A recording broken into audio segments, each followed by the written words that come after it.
Yan, basahin po natin yung Matthew chapter 20, verse 24 to 28 po. Sige po, 1, 2, 3, go.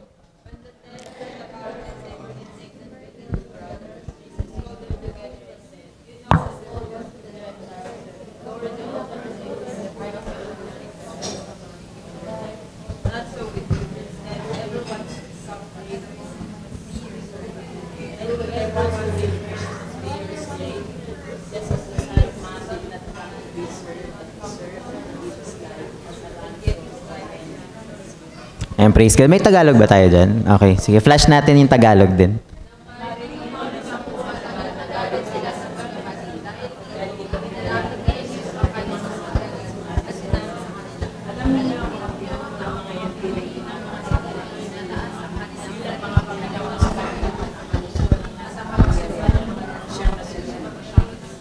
Sige po, tayo manalangin. Hindi ka nahihira.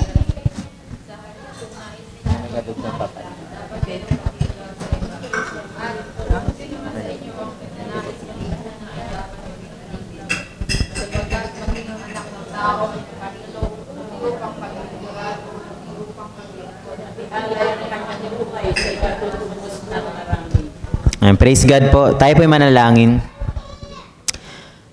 Ama, naririto kami ngayong umaga na to, Panginoon, lumalapit muli sa inyo. Alam namin at alam mo, Panginoon, kung ano yung laman ng puso namin, laman ng isip namin, Panginoon, kung ano ang naging buhay namin itong nagdaang linggo, Panginoon.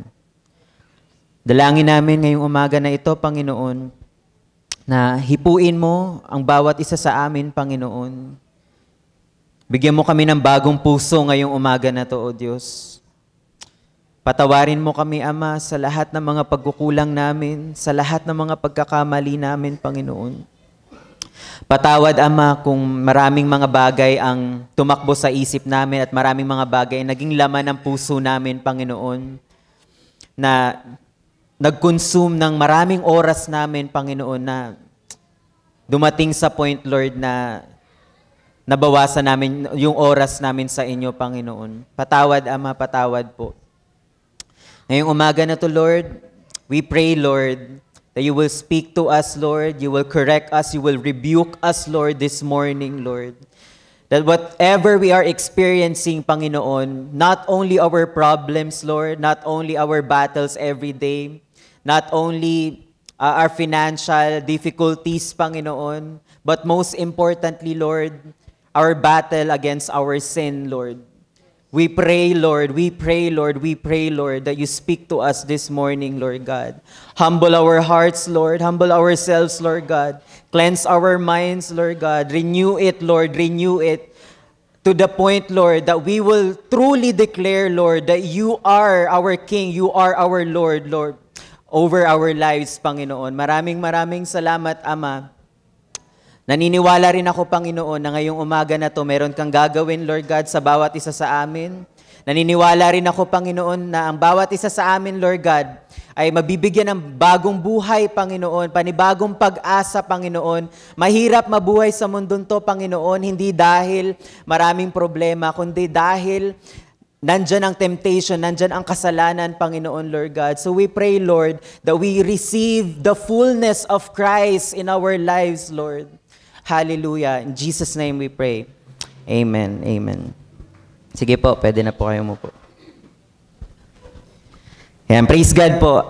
Supposedly po, ang topic natin, or magsa-start na dapat tayo ng series, but gusto ko pong sabihin sa inyo, talagang nagka-problema sa schedule. Nagka-struggle talaga kami personally sa schedule. At mas gusto namin, mas mabigyan ng oras, mabigyan ng time yung series in a way na mapaghandaan siya at mapag-isipan ng mabuti. Ayaw namin as much as possible na bara-bara yung magiging series natin. Kasi ang series po na gagawin natin is pang isang buwan, most likely. At kailangan rin namin ng tulong. Help us in prayer po na makapag-come up kami ng series. At ang topic po ay stewardship na may practicalities din on how we handle finances. Kasi I believe, parang hindi natin kasi masiseparate yung term na spiritual sa finance kasi they are closely related. Alam niyo po kung bakit. Ang pera po, marami pong kaya niyang baguhin ang pag-iisip at puso ng tao. And it will have a great impact on how we live our life spiritually. Kaya tulungan niyo po kami sa prayer na mapag-isipan naming mabuti at mapaghandaan at ng mga leaders yung upcoming series natin. But for now po, related din po sa stewardship at dun sa pinaplano nating series ang magiging topic natin ngayong araw. And I know, walang ni isa sa lugar na ito ang hindi naka-experience ng topic natin ngayon. So pag-uusapan natin ay ang selfishness. Sino po dito ang hindi naging selfish? Taas po ang kamay. Nung mga hindi po selfish, yung para lagi niyong inuuna yung iba. Ayan, praise God. Iniisip ko may magta. So, actually, wala po. Even yung pinakamatataas na mga pastors, mga overseer, mga bishops, they are also struggling and they also battle with this sin, which is what we call selfishness. At habang nabubuhay tayo sa mundong to mga kapatid, this will be an unending battle. Ibig sabihin, hindi po siya natatapos sa buhay nating mga Kristiyano. Kasi nangyari siya mula umpisang-umpisa ng pagbinasa natin yung Genesis, may kita na natin agad doon ang selfishness. Hanggang sa New Testament, marami pa rin, even yung mga disciples ng Lord, ang naging selfish. So yun po yung pag-uusapan natin ngayong umaga na to. Not only about selfishness, but most importantly, paano po ba natin ma-overcome yung pagiging selfish? Magbibigay po tayo ng mga sample or i-define muna natin yung salitang selfishness at yung mga common na mga actions natin. Sa atin, hindi na po tayo lalayo sa ating mga Kristiyano. Ano yung common na mga actions natin na nagpapakita ng pagiging selfish natin? Ayan, praise God po. So, i-define muna po natin yung salitang selfishness. So, selfishness, according to Cambridge Dictionary, it is the quality of thinking only of your own advantage. Ibig sabihin mga kapatid, iniisip mo lang kung saan yung magbe-benefit ka. Lagi mong iniisip yung sarili mo, magbe-benefit ba ako dito? Meron ba akong mapapala dito? What's in it for me? Ano yung makukuha ko dito kapag ginawa ko to or pumasok ako sa ganitong sitwasyon or kapag na-engage ako sa ganitong scenario? So, lagi mong iniisip yung sarili mo. Ano yung makukuha mo? Ano yung magkakaroon ka after mong mag-commit sa isang bagay? Sound check. Ayan. Pangalawa po, also called, or selfishness is also called empty conceit. Nababasa niyo po ba? It is also called empty conceit and is pag sinabing conceit po, pagiging makasarili din, is often expressed by building up oneself while tearing down someone else. So ang selfishness din po pala mga kapatid, hindi lang siya pag-iisip ng sarili mo, kung ano yung makukuha mo. Ang pagiging selfish din ay hindi mo na iniisip meron ka nang natatapakan na ibang tao. Okay po? Or merong nasisirang buhay, merong nasisirang ibang tao. So that's selfishness. Sabi po ni Charles Spurgeon, selfishness is foreign to Christianity. Is foreign to Christianity as darkness to light. So ibig sabihin po mga kapatid, bilang mga Kristiyano, ang salitang selfishness, foreign dapat yan. Ibig sabihin, hindi natin sa salitang foreigner, parang hindi natin kapareho, hindi natin kasama, hindi natin kauri. Yun po ibig sabihin nun, di ba po? Parang halimbawa, tayo mga Pilipino, sino ba mga foreigners sa atin? Anyone na hindi Pilipino. Ganun din, so mga Amerikano, mga Japanese, lahat ng hindi Pilipino, they are called foreigners. Ibig sabihin, hindi natin sila kauri, hindi natin sila kasama, hindi natin sila kadugo, di ba po? Ganun din po ang salitang selfishness sa Christianity. So, ibig sabihin, pag Christian ka, dapat foreigner ang pagiging selfish. Ibig sabihin, hindi dapat natin kasakasama ang salitang selfish, mga kapatid. Wala sa atin, wala sa vocabulary dapat supposedly ng isang Kristiyano ang self-centeredness or pagiging selfish. Ayun, kagaya nga, ayan. It undermines every aim in the Christian life. Ibig sabihin, sinisira niya rin po anything na makakatulong sa atin sa paglago sa Panginoon, sa Christian life natin. Once na pumasok ang selfishness sa buhay ng isang Kristiyano specifically, it will make a huge destruction, mga kapatid, sa atin. Pag sumunod or parang nag-give in tayo sa salitang or sa temptation ng selfishness. Sabi po ni John Piper, selfishness is a many-headed monster. Ibig sabihin, parang kinumpara niya po yung salitang selfishness sa isang halimaw na maraming ulo. Sabi niya, selfishness is a many-headed monster. Isa daw po siyang halimaw na maraming ulo. It is, in a sense, the most destructive disease of the human soul. Alam niyo po yung ewan ko po kung napapanood yung mga movie na, halimbawa yung mga Hydra, yung mga dragon, na kapag pinutol mo yung isang ulo, lalong tumutubo ng mas marami pang ulo. So, ganun daw yung selfishness. Ibig sabihin po, possibly infinite, walang katapusan ang mga actions na isang tao na nagpapakita ng selfishness. Sa maraming bagay nagiging selfish or parang hindi mo mabibilang sa kamay mo ang pagiging selfish ng isang tao, di ba po? Magbigay po tayo ng mga example na pagiging selfish. Halimbawa, sa mga handaan, ayan. Minsan dahil gutom na tayo, ayaw tayong maunahan, di ba po? Gusto natin mauuna talaga tayo sa pila. Bahala na yung mga matatanda, bahala na yung mga bata, basta ako gutom na ako. Yung mga ganon po. Isa lang po yun ha. Halimbawa naman, sa pila sa mga government, di ba? Lahat nakapila, pero dahil nga hindi ka sanay sa init, hindi ka sanay pumila, gumagawa ka talaga ng paraan para mauna ka or mas makasingit ka, di ba po? That's also selfishness. Ano pa ba? Pwede rin na sa loob ng isang bahay, let's say for example, sa mga kabataan, di ba po? Dahil ang kumikilos madalas sa bahay is yung mga parents natin, di ba po? Minsan ang kabataan, nakatutok na lang sa phone or nakatutok na lang sa TV. Sa Amerika, ang term po daw sa mga gano'n is couch potato. Ibig sabihin, para kang patatas na nakadikit sa sofa. Di ba po? Yun yung parang ang term nila yon, nakadikit ka na lang sa TV. Then, nung unang panahon na kasi nagawa yung salitang couch potato. So, sa Tagalog, parang patatas na nakatanim dyan sa sopa. Di ba po? Nanonood ng TV magdamag. So, yun yung sinasabi. So, that's also selfishness. Di ba po? Ano pa ba, mga kapatid? Minsan, halimbawa, sa business, meron din mga instances na nagpapakita tayo ng selfishness. Yung tipong gusto natin lahat ng mga kita o lahat ng mga customer sa atin, di ba po? Parang may mga paraan tayo na minsan nakakatapak tayo ng iba. Ano pa ba? Sa trabaho, minsan gusto mo ng higher position, di ba po?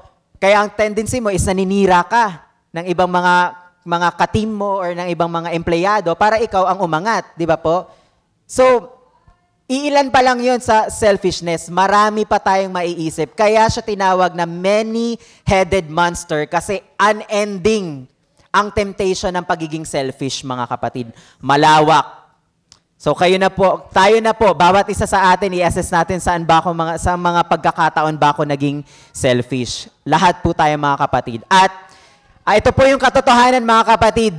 Yung pagiging selfish natin, everyday, kakalabanin natin yan. Walang araw na hindi ka ititempt maging selfish. Walang araw, walang minuto, walang segundo. Kasi even nakatayo ka lang or nakaupo ka lang sa bahay nyo, wala kang ginagawa, walang kausap ng ibang tao, nag-iisip ka pa rin ng mga bagay na pagiging selfish. So it is a many-headed monster according to John Piper. It's an unending sin. Sa umpisa pa lang si Adan at Eva, di ba po, nung narinig ni Eva specifically, kung ano yung makukuha niya pag kinain niya yung prutas. That's also selfishness eh. Di ba? Hindi siya sumunod sa instruction ng Lord, sinunod niya yung sarili niyang kagustuhan. That's selfishness. So, ibig sabihin mga kapatid, dahil yun nga ang pinagmulan ng dugo natin, si Adan at si Eva, ang pagiging selfish, dumadalo yan, dugo na yan sa atin.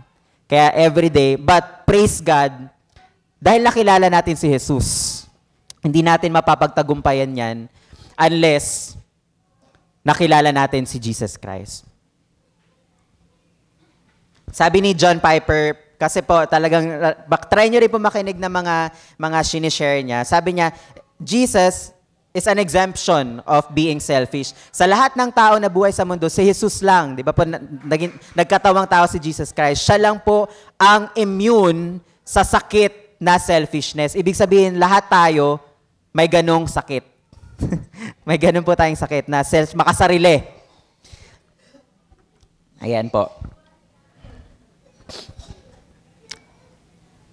Another example of pagiging selfish, mga kapatid, even dito sa buhay natin mga Kristiyano, isang example po na binigay ni John Piper is, you might be the most prayerful person in your group. Diba po? Pwedeng ikaw ang pinakamadasalin sa grupo, but you have never confessed a single sin or a personal sin, and you have not asked for forgiveness kasi ayaw mong i-reveal na meron ka palang marumi sa sarili mo. So may ganun din pala tayo mga Kristiyano. It's also a battle in us na lahat po tayo nandito, even ako, lahat po tayo, may mga instances na pwede pala, posible pala na kahit ikaw ang pinakamadasalin sa grupo, meron ka palang personal sin na hindi mo ma-confess, at dahil ayaw mong i-reveal sa kanila dahil gusto mo na ikaw ay magmukhang malakas, magmukhang spiritually okay talaga, yung wala talagang bahid, kaya ayaw mo na ilabas yung personal na skin, ayaw mo i-confess sa mga kapatid mo kung ano yung kasalanan na yon, kasi ayaw mo maging pangit sa paningin nila. So that's also selfishness. Di ba po? Parang kahit saan tayo tumingin, mapaharap, gilid, di ba po, sa likod, may battle talaga ng selfishness. Amin po ba mga kapatid? Ayan po. Ngayon po, dahil nga, ito yung isa sa pinakamahirap kalabanin na kasalanan, yung pagiging selfish. Kasi sino ba sa atin ang may kagustuhan na parang lagi tayo naaapakan, lagi tayo naaapi, di ba? Lagi tayo nasa mababa. Di ba po? Parang naging nature sa atin yun mga kapatid na parang ayaw natin ng ganong pakiramdam. Pero may itinuro si Jesus Christ, yun po yung binasa natin kanina. So balikan po natin yung Matthew chapter 20 from 24 to 28. Sabi po dito, when the 10 heard about this, tinutukoy po dito is yung 10 disciples. Diba po? When they heard about this, they were indignant with the two brothers. So ang two brothers na tinutukoy po dito ay si James at si John. Ayan po. Jesus called them together and said, ito po sabi ni Jesus Christ, you know that the rulers of the Gentiles lord it over them, and their high officials exercise authority over them. Not so with you. Instead, whoever wants to become great among you must be your servant. And whoever wants to be first must be your slave, just as the Son of Man did not come to be served, but to serve and to give His life as a ransom to many. Now, paano po ipinakita doon yung selfishness? Basahin ko po yung umpisa ng verse 20 ng chapter 20 ng Matthew, verse 20. Then the mother of Zebedee's sons came to Jesus. So yung sons po dito, si James at si John, with their sons, and kneeling down. So lumapit itong nanay ni James at John kay Jesus Christ. Tinanong ni Jesus Christ sa kanya, lumuhod siya yung babae po Tinanong ni Jesus Christ sa kanya, ano kailangan mo? What is it that you want? Jesus asked. Ang sabi nung nanay ni James and John, she said, grant that one of these two sons of mine may sit at your right and the other at your left in your kingdom. Yun po yung request ng nanay ni James at John. Pwede nyo po ba na itabi ninyo ang aking mga anak sa inyong kaharian, sa inyong trono? Yung isa sa kaliwa, yung isa sa kanan. So, yun po yung request ng nanay. Di ba po, ito po napapansin ko sa mga karamihan sa mga nanay, pero hindi lahat. Talagang sa sobrang gustong-gusto mo maging proud, nanay, gagawa at gagawa ka ng paraan para maitaas yung anak mo eh. 'Di ba po? Ganun parang minsan hindi na naiisip na mayroon ka na palang medyo naging selfish ka na rin pala. 'Di ba po? Kasi isipin mo para sa mga anak mo din. Pero tinitingnan mo din yung sarili mo eh bilang nanay. Siyempre sa'yo nang galing yung mga anak mo eh. So, nandun pa rin yung selfishness. Di ba po? At tinitrain mo din yung mga anak mo maging selfish. Di ba po? Na parang ganun-ganun na lang kadali ang lahat. Di ba po? So, parang parang kung tayo yung lumuhod talaga siya yung nanay. Pwede nyo po bang iupo sa tabi nyo ang mga anak ko na to? Yung isa sa kanan. Sobrang specific pa ng request niya eh. Di ba po? Pero ayun nga po, tuloy po natin yung verse. Granted, one of these two sons of mine may sit at your right and the other at your left in your kingdom.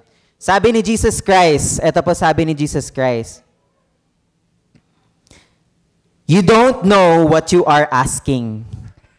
Hindi daw alam ng nanay kung ano yung hinihingi niya. Di ba po? Akala kasi nila, maliit na bagay lang yun. Akala nila, madaling gawin yun. Ito ang sabi ni Jesus Christ. Jesus said to them, can you drink the cup I am going to drink? Ayan po. So, alam naman na po natin yung ibig sabihin ng cup, di ba po? Sino po ang di nakakaalam ng tinutukoy ni Jesus Christ? So, explain ko na lang po. Yung cup po dito is kung ano yung mararanasan ni Jesus Christ na suffering. Yung kaparusahan na supposedly sa ating mga makasalanan, na dapat, parang supposedly sa ating mga kasalanan, pero si Jesus Christ ang magkikerry nun. Yun yung sinasabi ni Jesus Christ na cup. Pero sa ating mga Kristiyano, although hindi natin kinuha yung cup na ikineri ni Jesus Christ, meron tayong cup, kumbaga kasama tayo dun sa pagkikerry ng burden, pagkikerry ng suffering, na kagaya ng suffering ni Jesus Christ. And what is that, mga kapatid? Sa pag-proclaim ng gospel, there will always be persecution, hindi lang by words. Darating tayo sa point na ang buhay na natin talaga ang nakasalalay sa pag-share ng salita ng Panginoon. So yun yung tinutukoy ni Jesus Christ na cup. Yun yung hindi pa naiintindihan. Clearly, hindi pa naiintindihan. Kasi akala nila, kapag nakaupo ka sa kanan o sa kaliwa ng trono ng Panginoon, magandang buhay, magandang posisyon, magandang rank.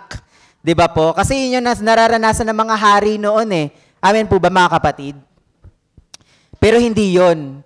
Si Jesus Christ, sabi nga po, sa lahat ng mga hari, siya yung bukod tanging hari. Kasi kung ano yung hindi nangyayari at hindi ginagawa ng mga hari noon, yun yung ginagawa ni Jesus Christ. Unang-una ay pagiging mapagkumbaba at pagsuserve sa mga tao. Ang mga hari kasi noon ang pinagsisilbihan, di ba po? Pero si Jesus Christ, siya yung hari na siya ang nagsilbi sa mga tao. Amen po ba, mga kapatid? Sabi ni Jesus Christ, can you drink the cup I am going to drink? Ang reply po ni James at John, yes, we can. Kaya po, kung tayo po ay malalim na Kristiyano, hindi po natin masasagot agad, hindi natin masasagot ng basta-basta yung salitang, yes, we can. Dahil sobrang bigat po ng tinutukoy ni Jesus Christ na cup. Pag sinabing cup po, mga kapatid, nakasalalay na ang buhay mo. Kaya po, sa paghahayag ng salita ng Panginoon. So the mother of James and John came to Jesus to request and secure a position for them. Then, dito na nga po yung nangyari. Pumasok na dito. Narinig kasi nung 10 natitirang disciples eh. Sabi nung ibang disciple, wala silang specific na line dito. But, the other disciples, parang hindi lang sila naging jealous eh. Natakot sila na maiwan or they have this fear of being left out. Kasi narinig nila, si James at si John magkakaroon uupo sa tabi ng trono ng Diyos. 'Di ba? So ano tumatakbo sa utak nila? Hindi rin nila naiintindihan kung gaano kabigat yung salitang cup, 'di ba po? Ang iniisip nila, dapat tayo rin. Hala, paano kami? Yun ang nasa isip nila. So there's also selfishness, 'di ba po? Na hindi na naiisip kung parang what's the cost? Parang ano ang mangyayari? Ano yung mga mangyayari bago ako makaupo sa tabi ng trono ng Panginoon, 'di ba po? Hindi nila alam 'yon. So, the 10 disciples were thinking that Jesus had a unique honor for them. parang ang iniisip ng mga disciples dito, si James at John, may sarili na silang, kumbaga, hindi na nila iniisip yung conversation ni Jesus Christ at nung nanay ni James at John Ang iniisip, nag-conclude na agad sila, hala, papaboran yata ng Lord si James and John. Ganun sila ka-bother. Then the 10 disciples were thinking that Jesus had a unique honor for them. They clearly do not understand the nature of Jesus and His ministry in relation with leadership and power. Kaya ang sabi po may sinabi po si Jesus Christ dito You will indeed drink my cup, but to sit at my right or left is not for me to grant. So makikita natin yung full submission ni Jesus Christ sa God the Father. These places belong to those for whom they have been prepared by my Father. So parang iniisip nila, si Jesus Christ, pwede siyang mag-appoint ng, okay, ikaw, pwede ka umupo sa tabi ng trono ko. Ikaw, pwede ka umupo sa tabi ng trono ko. Pero ang response ng Jesus Christ, pinakita niya yung full submission niya sa God the Father. So, sa ating lahat mga kapatid, talagang yung dapat maging greatest fear natin ay ang Diyos na kayang ilagay tayo sa langit at kaya rin tayong ilagay sa impyerno, mga kapatid. So yun yung gustong ipaunawa ni Jesus Christ sa mga tao. Hindi siya ang nag-a-appoint. He also submits to God. And his ministry is to save. Di ba po? Parang tanggapin ang kaparusahan na dapat para sa atin, pero siya ang nag-carry nun para sa atin. And that shows the mercy of God the Father towards us. So verse 25, Jesus called them together and said, You know that the rulers of the Gentiles lord it over them, and their high officials exercise authority over them. Pag sinabing lord it over, to lord it over someone means to behave as if one is in control or superior to someone and have a right to tell that person what to do. Pag sinabing lord it over them, sabi ko nga po kanina, katulad ng mga hari, kung ano yung sasabihin ng bibig nila, kung ano yung utos nila, mayroon at mayroong susunod. Susundin ng mga tao. But, tayong mga Kristiyano, hindi po dapat ganun, mga kapatid. Hindi dapat ganun ang thinking natin. Lagi nating isipin ang kapakanan ng iba. Lagi dapat ang unang laman ng isip at ng puso natin is kung paano natin paglilingkuran ng ibang tao. Hindi tayo muna bago sila. Diba po? So sa lahat ng pagkakataon, reality din naman to, pero paano natin siya may apply sa buhay natin? Even sa mga simpleng bagay, mga kapatid. Sa pila, ayan. Kung merong rule, merong law na dapat pumila tayo lahat, sumunod tayo. Yung mga simpleng bagay, ano pa po? Sa mga kainan, sa lahat ng mga anything na parang inisip natin na parang ayaw tayo maagrabyado. Isipin natin yung ibang tao, 'di ba? Minsan nga ako personally may mga reklamo din ako sa buhay Yung parang gusto ko may ganito, gusto ko may ganyan, yung nababanggit ko palagi. Pero hindi to the point na hindi ko na naiisip yung struggle ng ibang tao na mas matindi yung suffering pagdating sa sa finances, even sa pagkain, 'di ba po? Tulad niyan, parang nakakalimutan natin magpasalamat sa Panginoon dahil nakakakain tayo ng 3 beses sa isang araw. Yung iba nga struggle talaga 'di ba po? So parang nakalimutan na natin na yung ibang tao pala hindi nakakakain. Naging self-centered tayo kasi iniisip natin kung ano pa yung pwede nating makuha, hindi natin nakikita kung ano yung meron na tayo at the moment. Diba po? So, we pray, kung may mga ganong struggle tayo mga kapatid sa buhay natin, I pray na ipag-pray natin araw-araw na tulungan tayo ng Panginoon na baguhin tayo araw-araw. Baguhin at baguhin at baguhin. Kaya nga kanina talaga, hindi ko mapigilan na umiyak dun sa kanta na loobin mo ang buhay ko'y maging banal mong tahanan. Isa yun sa mga main points natin ngayong araw Mahirap kapag ang laman kung ang buhay natin, iba ang nananahan. Kaya mahirap po talaga personally. Ako, sobrang nahihiya din talaga ako sa Panginoon, to be honest with you. Nahihiya ako sa oras, nahihiya ako sa effort, nahihiya ako sa mga, alam niyo po, sa mga dapat ibigay natin sa Panginoon, pero ibinibigay natin sa ibang mga bagay. May mga commitment tayo sa labas na ko-compromise natin yung desisyon natin, yung kalooban natin na i-commit ang buhay natin sa Panginoon. Kaya talagang nagrepent ako sa Panginoon. Panginoon, patawad sa buhay na to, patawad. And I also ask for your help, mga kapatid, to pray for me and to pray for CI. Yan po, nagiging totoo lang din po ako at this moment. Actually, struggle din ako, pero talagang ito, I believe na ito talaga yung gustong ituro ng Panginoon sa atin, yung salitang selfishness, because we are all struggling selfishness every single day of our lives. Ayan. Sabi sa verse 26, "Not so with you. Instead, whoever wants to become great among you must be your servant." So mga kapatid, ayaw ng Panginoon na maging katulad natin mag-isip ang mga hintil.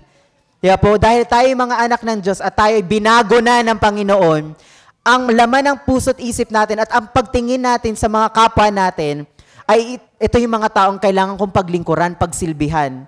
Yun dapat daw po ang maging thinking natin, hindi paano ba ako pagsisilbihan ng mga taong to. Kaya po, hindi po dapat ganun daw ang mindset natin. Gustong sirain ni Jesus Christ yung ganung mindset nating mga tao. It is a rebuke to us, church, that we shouldn't be operating, making our own substance or style, but a complete submission to God. In the kingdom community, status, ito po yung madalas kasi na nagiging basehan ng mga, especially sa mga leaders.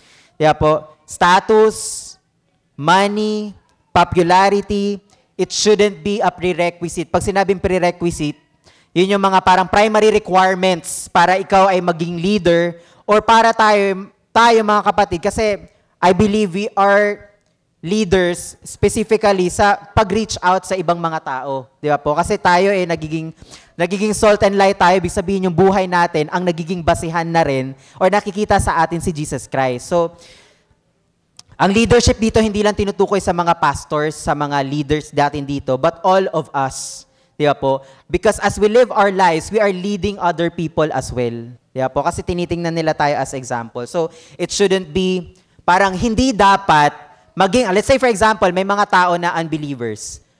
Hindi dapat sila tumingin sa estado ng buhay mo, or sa pera mo, o sa pagiging sikat mo, para sila ay lumapit sa Panginoon. Kung hindi sa salita mismo ng Panginoon. Diba po? Kung namumuhay ba siya. Kasi, eto po, gusto ko rin pong sirain na, gusto ko rin pong ma-break din sa atin yung thinking na pag maraming pera, mas bless. Hindi po Hindi ganun po talaga. Ang totoong kayamanan nating mga Kristiyano, mga kapatid, ay si Jesus. Wala nang iba, mga kapatid, si Jesus lang. Kaya, regardless of what we have, mga kapatid, kung ano yung mga experiences natin, alam nyo po ba, I believe mas blessed pa rin yung mga tao na hindi man sila mayaman, hindi man sila maraming pera, wala man silang negosyo, but they are the most happy and most joyous people you will ever meet because they know Jesus Christ and they trust the Lord at they are happy they are contented on what they have. Mga kapatid, kung ano yung meron sila, nagpapasalamat sila sa Panginoon. Salamat, Panginoon, dahil may kanin ako ngayon, may naulam ako ngayong araw, nakasurvive ako, hindi nagutom ang pamilya ko. Masaya sila kasi nararanasan nila ang Panginoon at kilala nila si Jesus Christ. So, yun dapat ang makita ng ibang mga tao sa atin, mga kapatid. Hindi dahil mayaman tayo, hindi dahil sikat tayo, hindi dahil mataas ang estado natin sa buhay, mga kapatid. Kasi pag yun ang tiningnan ng tao sa atin, mali na. Kasi lalapit sila, pupunta sila sa church dahil gusto nila ng ganung buhay. Gusto nila ng buhay na marangya, gusto nila ng buhay na sikat, gusto nila ng buhay na maraming pera. Pero dapat ang maging thinking nila, pag nakita nila tayo, gusto ko ng buhay na masaya na maglingkod sa Panginoon. Gusto ko mabuhay na sa kabila ng mga nararanasan ko ay manatili akong masaya dahil kilala ko ang Diyos na sinasamba nila. Yun po dapat ang makita sa atin, mga kapatid. Sabi sa verse 27, "And whoever wants to be first must be your slave. Just as the Son of Man did not come to be served." Di ba? Son of Man. Di ba po? Si Jesus Christ, Hari, Darling of Heaven. Di ba po? Bumaba sa lupa para sa atin, para paglingkuran tayo. Just as the Son of Man did not come to be served, but to serve, and to give His life as a ransom for many. Minsan nakakalimutan natin dahil sa sobrang Sobrang attached natin sa mundo, mga kapatid. Yung ransom, yung binayaran ni Jesus Christ, yung utang natin, yung utang na hindi natin mababayaran, mga kapatid, minsan hindi na nagiging malaking bagay sa atin dahil sobrang committed natin sa labas. Sobrang attached natin sa mundo, sobrang attached natin sa mga bagay na, alam niyo, hindi naman natin dapat problemahin, mga kapatid. Pero masyado nating binibigyan ng maraming oras. Kaya nakakahiya na, alam niyo po yun, nakakahiya na sabihin mo na ikaw ay Kristiyano, pero hindi malawak sa iyong salitang habag ng Panginoon. True ministry is performed not for the minister's benefit, but for the benefit of people it serves. Rather than being in the ministry to give, many are in it to take from their people, either financially or emotionally. Sorry po, ayan. So, ang paglilingkod, mga kapatid, lagi tayo ang nagbibigay, mga kapatid. Lagi tayo magbigay, mga kapatid. Hindi lang sa mga kapwa natin, mga Kristiyano, sa pamilya natin. Magbigay tayo palagi sa ibang tao. At many are in it to take from their people, either financially or emotionally. Parang, ang problema kasi sa ating mga Kristiyano, mga kapatid, nagiging part tayo ng ministry kasi may benefit tayo, either financially. Pero sa atin kasi dito sa church natin, kalagayan natin, hindi tayo masyado nagbe-benefit financially, di ba po? Pero yung ibang churches kasi, ganun. Parang, yung ibang church, lalo yung mga malalaking churches, talagang kumikita sila sa church. Kaya sila nagmi-ministry kasi nagkakapera sila. Pero sa atin, may possibility na ganito tayo bilang mga Kristiyano. We are engaged in a ministry because may benefit sa atin emotionally. Di ba po? Ano yun? Masaya. Alam niyo po, masaya pagiging yun sa ministry. Masaya na marami kang kaibigan. Masaya dahil parang nakikilala ka. Yan po. Pero hindi rin daw po yun. Wag nating isipin na merong something in return palagi sa atin ng mga tao. Regardless. Kasi sabi ng Panginoon, mahalin natin ang hindi ka mahal-mahal. So, ibig sabihin, wala kang may expect, 'di ba, na something in return kasi nga hindi sila kamahal-mahal, 'di ba po? So, alisin natin talaga daw sa puso natin at sa isip natin na kapag naglingkod ako sa tao na 'to, dapat mayroon akong makuha pabalik. Hindi daw po ganun ang pagiging Kristiyano. So, pag naglingkod tayo sa mga tao, ibigay lang natin 'yan. Ang Lord na ang bahala sa atin, 'di ba po? He received nothing from others. He was alive, sabi ni Charles Spurgeon po. Ano daw po ang buhay ng isang taong naglilingkod? He received nothing from others. He was a life of giving and the giving of a life. Ayan, ang ganda po nito. Hindi siya nakakatanggap ng kahit ano sa ibang tao at yung buhay niya ay buhay ng pagbibigay at ang binibigay niya ay buhay din, mga kapatid. His life is a life giving of life sa ibang tao.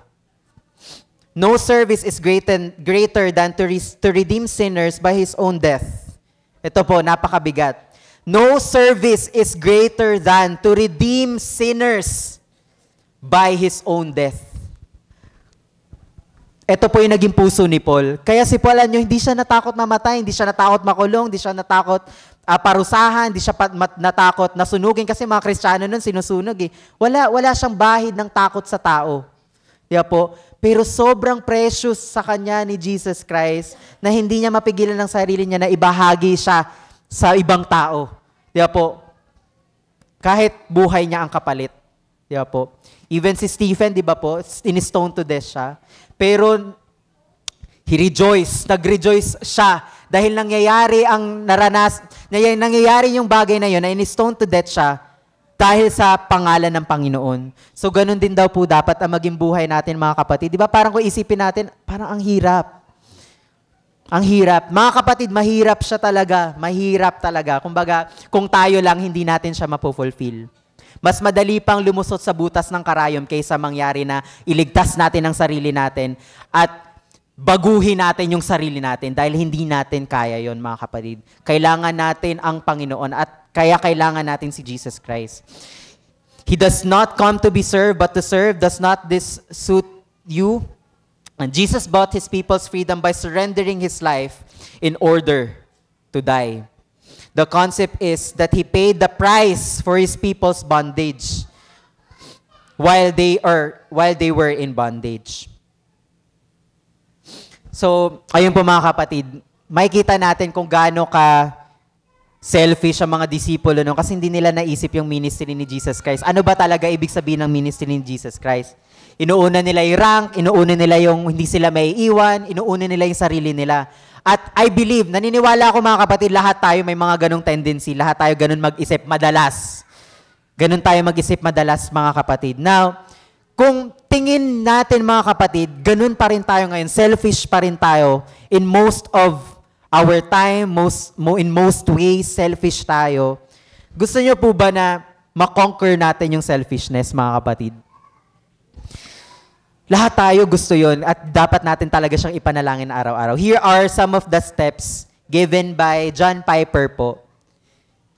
Kung paano natin mako-conquer ang selfishness. How do we conquer selfishness? First is face the monster. Yan po. Face the monster. Sabi ko nga kanina, kinonsider siya na many-headed monster.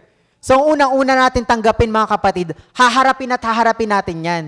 Hindi natin tatakasan yan. Yung selfishness, hindi natin tatakasan kasi hahabulin tayo niyan. At kasama natin yan hanggat nabubuhay tayo sa mundong to mga kapatid. So anong gagawin natin? Harapin. Harapin natin kaagad. The first is to face the monster. Stare it down. Titigan mo. Alamin mo kung saan ka naging selfish. Alamin mo kung naging selfish ka sa bagay na to. Alamin mo, kilalanin mo ang sarili mo kung saan ka naging selfish. Stare it down, own it, tanggapin mo, i-acknowledge mo na naging selfish ka. Tanggapin mo mga kapatid. Kasi kung hindi natin tanggapin, hindi naman ako ganun eh. Si ano yun, mas ano siya eh. Hindi natin hinaharap. Kaya ang tendency natin, nagiging selfish pa rin tayo sa mga susunod na araw. Hanggang sa, dahil lagi nating tinatalikuran na tayo ay selfish, nabubulag na tayo. Hindi na natin alam na selfish pala tayo. So harapin natin, tanggapin, own it. Stare it down, own it, be broken-hearted by it. Masaktan ka dahil selfish ka. Tanggapin mo na masakit. Masakit talaga na aminin sa sarili na naging makasarili ka. Masakit talaga siya mga kapatid, pero kailangan nating tanggapin. At once na natanggap natin, acknowledge natin na selfish tayo, declare war on it. Tanggapin natin na tayo makikipagbuno sa pagiging makasarili araw-araw. Kill it. Patayin mo. That's what Paul meant in Colossians chapter 3 verse 5 when he said, "Put to death therefore what is earthly in you." Put to death. Patayin mo mga kapatid. Patayin mo. Put to death therefore what is earthly in you. Buhin natin basahin. Mafa-flash ba natin yung buong Colossians chapter 3 verse 5? Diyan. Put to death, therefore, whatever belongs to your earthly nature. First, sexual immorality, impurity, lust, evil desires, and greed, which is idolatry, mga kapatid. So, in-specify ni Paul, ano ba yung mga battles natin dyan, mga kapatid? And one of those is evil desires. Pag sinabing evil desires, matik selfishness na yun. Nakapaloob na yun sa selfishness kasi ang selfishness napakalawak. Sabi ni Paul, put to death. So ano may mga practical na gagawin natin mga kapatid? First is, pray against it. Ipanalangin natin. Spotting its first signs. Ibig sabihin, alamin natin, ay ito senyales, naging selfish ako. Mga kapatid, makinig po kayo ngayon. Every time na nakakaramdam tayo sa sarili natin, naging selfish tayo, spot na natin agad yun, naging selfish ako sa part na to, naging selfish ako. Kumbaga, lagi mong ipaalala sa sarili mo na sa mga pagkakataon, kung gusto mo, isulat mo eh. Para lang makita at malaman mo kung saan ka nagiging selfish. Kasi kapag hindi natin siya nare-recognize, hindi natin siya maitatama. So, bawat isa maging pwede mo i-specify. Kung gusto nyo, pag-uwi nyo, i-specify nyo yung mga bagay na naging selfish kayo. Kasi hindi natin ma-overcome yung pagiging makasarili natin kung hindi natin alam kung saan tayo naging makasarili. So, spot it, pray for it. Claim your new position of acceptance and justification in Christ, saying, I am a new creation. Tanggapin natin na tayo bagong nilalang. This ugly monster is not who I am. This is not my true identity. So pag may mga pagkakataon na titempt kayo na maging selfish, sabihin nyo, no, hindi ako yan. It's not my identity. My identity is in Christ. Siya na po ang bago kong identity. Pangalawa po, first is face the monster. Pangalawa is be full of Christ. So ito po, dito yung na-strike ako sa kantang Banal Mong Tahanan talaga eh. The second front that we fight on is filling our minds and heart with so much of Christ. Punuin natin ang puso at ang isip natin ng Jesus. Lahat ng patungkol kay Jesus, punuin natin ang buhay natin. That selfish impulses are defeated by being suffocated. Ibig sabihin, yung mga selfish desires natin, mga kapatid, hindi sila makakahinga. Masasuffocate sila. Ang tendency nila, aalis sila. Dahil we are full of Christ. We are filled with the Spirit. We are full of the Word of God. Di ba po? So, mga tendency, yung mga kasalanan, magpupumiglas, hindi ako makahinga sa loob ng katawan natin. Kaya ang tendency nila, maghahanap sila ng butas, papalabas ng katawan.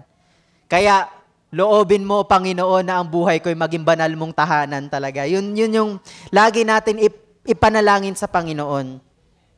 Dahil puno tayo kay Kristo, wala na silang lugar. Kapag may puwang dito, let's say for example, buong katawan mo, finifeel mo ng anything about Jesus Christ and Jesus Christ alone. Pero kung sa isang part dito, meron dyang empty na hindi about kay Jesus Christ, dyan mananahan yung ibang mga bagay. Kaya po, halimbawa, sa buong katawan natin, si Jesus Christ, pero yung puso natin, may empty space. Dyan mananahan yung mga bagay na hindi patungkol kay Jesus Christ. So, our entire life, mga kapatid, kailangan talaga, we are full of Christ. Dahil punong-puno tayo ng Jesus sa buhay natin, mamamatay ang kasalanan, mamamatay ang selfishness. Hindi dahil inatake natin sila, kundi hindi dahil puno tayo ng Panginoong Jesus. Pangatlo po, consider Him. Pag sinabing consider Him, it is a matter of authentic, heartfelt emotion.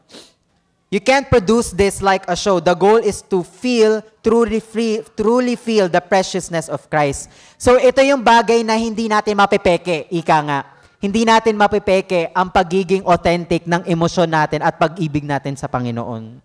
Hindi natin mapipeke. Kasi pag ang isang Kristiyano ay puno ng salita ng Panginoon, malalaman at makikilala niya ang mga tao talaga. Kung authentic ang pagsamba, kung authentic ang pag-iyak, authentic ang salita, di ba po?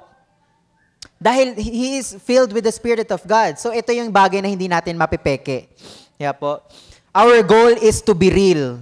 Maging totoo tayo, mga kapatid. Hindi lang tayo maging totoo na kailangan natin si Jesus Christ, kundi maging totoo tayo, mga kapatid, na tayo rin ay makasalanan, na kailangan natin ng kapatawaran, kailangan natin ng habag ng Panginoon at biyaya ng Panginoon. And then last point po is happiness with open arms. So first, again, face the monster. Harapin mo. Pangalawa, be full of Christ. Punuin mo ang sarili mo ng Jesus. Buong siya. Pangatlo, consider Him. Pang-apat, happiness with open arms. Since Jesus said to love our neighbors as we love ourselves, it's clear that Jesus acknowledges there is a proper self-love. So, sinasabi dito, mga kapatid, sabi ni Jesus Christ, love your neighbors as you love yourself. So, yung sinasabi ditong love yourself, hindi siya pagiging selfish. Meron daw proper way ng pagmamahal sa sarili. Kasi pag sinabi nating love yourself, para ang selfish ng dating, di ba? Pero bakit sinabi ni Jesus Christ, love your neighbor as you love yourself? Di ba? Ibig sabihin po, may tinutukoy si Jesus Christ na tamang pagmamahal sa sarili. Di ba po? This is not self-esteem. Di ba po? This is doing what will bring infinite and eternal joy to your own soul. Ano ba yung bagay na magbibigay ng walang hanggang kaligayahan at walang hanggang galak sa kaluluwa mo? Sa kaluluwa natin mismo, mga kapatid. That's self-love. Anything that we can bring eternally. Po. Anything that we can bring eternally. So kung itong bagay na to ay pagmamahal sa sarili mo, pero yung bagay na ibinigay mo sa sarili mo ay hindi mo madadala sa langit, that's being selfish. Pero kung ang ginagawa mo ay minamahal mo ang sarili mo at yung bagay na yon, yung nilalagay mo sa sarili mo para mahalin ang sarili mo ay it's something that you can carry eternally, then that's the true and proper self-love. Diba po? Yan. Doing what will bring infinite and eternal joy to your own soul. And that's what Jesus offers us.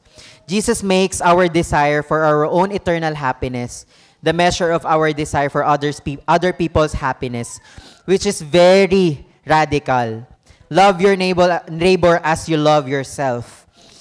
Now, conclusion na po tayo, mga kapatid. As we end,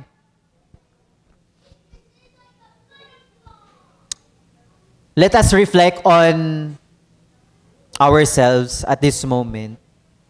Kung saan tayo naging selfish, or pwede nating itanong din sa Panginoon, mga kapatid, kung may mga bagay ba na hindi ko alam, selfish pala ako.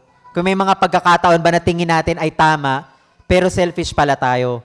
Let us reflect at this moment, mga kapatid, because sabi ko nga, hindi natin ma-overcome yan, mga kapatid, hanggat di natin ina-acknowledge at hindi natin iniisa-isa, ini-spot, hinahanap kung saang part tayo naging selfish. Conclusion po, Jesus means to break that terrible love of demanding selfish entitlement. Po. Tanggalin natin yung pagmamahal, mga kapatid, sa self-entitlement. Na ganito tayo, so dapat ito ang treatment sa atin. Ganito tayo, so dapat mauuna tayo. Ganito tayo, kaya dapat paglingkuran. Dapat ganito mo ako tratuhin kasi anak ako ng Diyos. Di ba? Parang ang pangit pakinggan, di ba, para sa isang Kristiyano. Di ba? Hindi tayo ganun mag-isip, mga kapatid. Regardless of what we receive, kahit sakta nila tayo or maganda ang ibalik nila sa atin, regardless, ibigay natin, paglingkuran natin, mahalin natin sila, mga kapatid. Jesus means to break that terrible love of demanding selfish entitlement when He calls us to be servant. Dahil nung tinawag niya tayo, mga kapatid, na lingkod o servants, yun na dapat, tanggalin na natin yung selfish entitlement, which goes against the way the world views authority, which is totally opposite nga daw po sa kung paano i-view ng mundo ang authority, halimbawa sa government. Di ba? Parang takot na takot tayo pag, uy, si mayor. Di ba po? Andiyan na si vice. Di ba po? Andiyan na yung mga opisyal. Parang natataranta tayong lahat. Di ba po? Kaya maraming mga opisyal na talagang taas noo.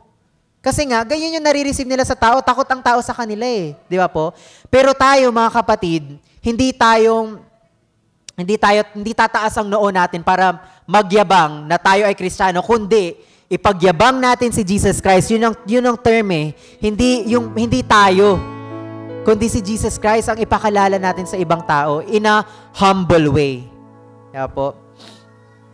He will give us the strength to act against our natural tendencies. So, totoo talaga, mga kapatid, na may natural tendency tayo. Can I invite everyone po to stand?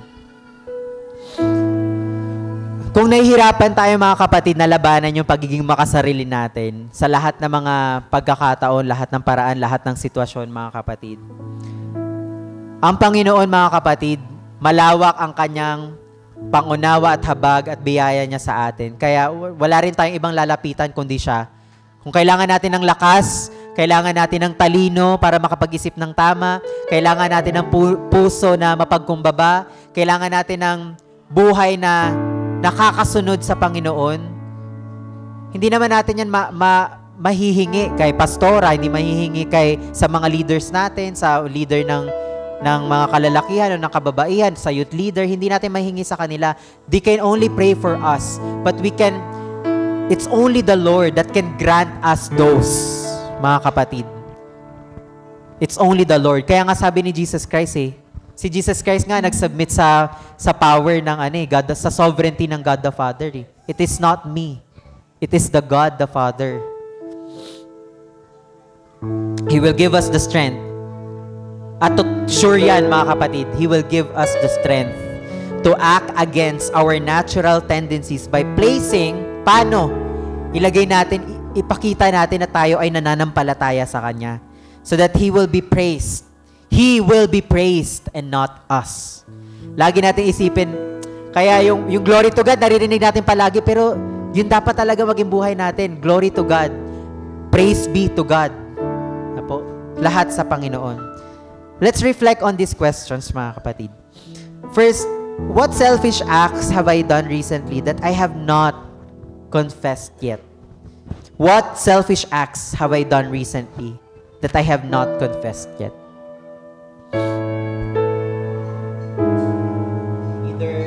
Either sa pamilya mo or sa kasister mo, at higit sa lahat sa Panginoon. Although alam ng Panginoon kung ano laman ng puso natin, but it's more fulfilling, it's more comforting if we are able to say to the Lord, to speak to the Lord kung saan tayo nagkukulang. Di ba, mga kapatid? Masarap sa pakiramdam, mga kapatid, na sabihin sa Panginoon, Lord, tulungan mo ako dito sa bagay na to. Tulungan mo ako na ma-overcome to. Pangalawa po, have I been inconsiderate to other people for my own selfish gain? Hindi ba ako naging considerate sa mga tao sa paligid ko dahil may gusto akong makuha? May ine-expect akong magbe-benefit ako? And lastly, am I ready to face and fight this monster of selfishness? Handa na ba akong labanan itong halimaw ng pagiging makasarili sa buhay ko? Handa na ba akong labanan to? Handa na ba akong labanan to? Sabi mo, mga kapatid, handa na ba akong labanan to?